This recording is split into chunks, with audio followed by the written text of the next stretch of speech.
গতকালে নিজের চোখে দেখা কথা বলছি, গতকাল নিজের চোখে আমি দেখেছি যা, এক চোখের এক পলকে যা দেখেছি, এক পলকে। এই যে এবার তাকালাম এতটুকু। আমরা আসছিলাম ওই যে পূর্বাচল দিয়ে, মাহফিলে যাব আমরা, চাঁদপুর যাব ওদিক দিয়ে বের হয়ে। কোন জায়গাতে চলে গেছে আমি মানে বলতে লজ্জা পাচ্ছি, কিন্তু আপনাদেরকে বলি, কারণ আপনারা এই শহরের বাসিন্দা এবং এই শহরের ভবিষ্যৎ আপনার হাতে। এই ঢাকা সিটির ভবিষ্যৎ আপনাদের হাতে না। আচ্ছা, তো গাড়িতে বসে আমরা সাধারণত কি করি? বই পড়ি বা ফোনে কথা বলি বা পরিবারের খোঁজ খবর নেই। গাড়িতে বই পড়তে পড়তে চোখ লেগে যায় না অনেক সময়?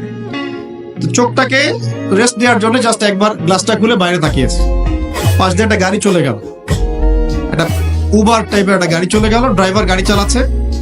পিছনের সিটে, আপনার শহরের অবস্থা বলছি, পিছনের সিটে আমি দেখলাম যে একটা ছেলে এভাবে বসে আছে, আমি যেভাবে বসে আছি, আর একটা মেয়ে তার উপরে উঠে বসে আছে, ওপেন রাস্তার মধ্যে। এটা আপনাদের শহর।